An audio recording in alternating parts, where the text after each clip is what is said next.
it was a surreal moment. Again, we didn't expect to get that type of engagement from Intel, but at the same time, it was something that they deeply engaged with us. All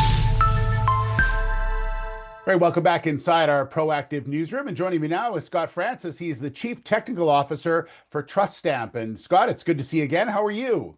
Doing well, Steve. How are you doing today? I'm doing very well. Thanks very much. And a really interesting news release out from the company talking about the company being featured in a partnership brief published by the Intel Corporation. Intel, obviously, big name, big company, big eyes on that as well. A real coup for TrustStamp. Yeah, we were actually really surprised that of all, Intel, of all people wanted to talk to us. They came out with this OpenVINO toolkit and server offering, and it's something we started looking into.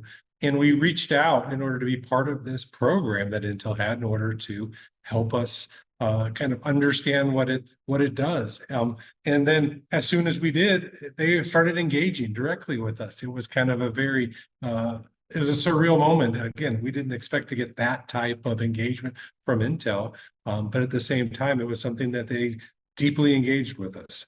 Yeah, what is OpenVINO and the toolkit? What does it provide you? Yeah, so what OpenVINO is an AI kind of ecosystem. So not only does it have prepackaged some of the more popular models that people are using, but it also allows you to take models that you create, and these could be from various different types of model toolkits, whether it's TensorFlow or Keras or PyTorch. All these things can be loaded into the system, and OpenVINO can either convert across different type of things, or in their server, it could actually these things can all be used as a server that can be used in a production type system. So you can take lots of different types of models from lots of different types of things, but then OpenVINO can be the one-stop shop that you use both in the development of the models themselves, but then also in the deployment of the models in a production environment. And obviously Intel was impressed with your TrustStamp Protect, which is what this was all about. So they obviously like the technology they have and what you're doing with it. Is that the feedback you were getting from them? Yeah, they were ridiculous about how much time and effort that they put on us. So what they wanted to do was, because we are doing not only biometrics, and we also generate our own models, they wanted to make sure that not only did these things get as small as possible, they wanted to make sure they performed as well as possible, both in terms of accuracy, but also in terms of speed and latency.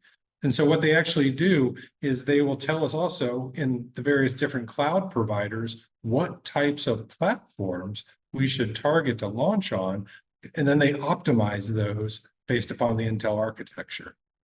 So Scott, how do things move forward now? Will you get an opportunity to still engage with Intel in the future? Yeah, there's going to be regular touch points that we have with them. We're constantly developing new models. Some of our newest ones are around deepfake and kind of face swapping type of technologies. And they're keen to make sure that any type of model that we create is going to be able to work in their ecosystem. Again, they're very much on this build once, deploy anywhere type of system. Yeah, well, it's always important to be recognized, especially by a company like Intel. So congratulations to you and the team, Scott. Great to see you again, and thanks very much for the update. Thanks so much, Steve. All right, there's Scott Francis, the Chief Technical Officer for TrustStamp.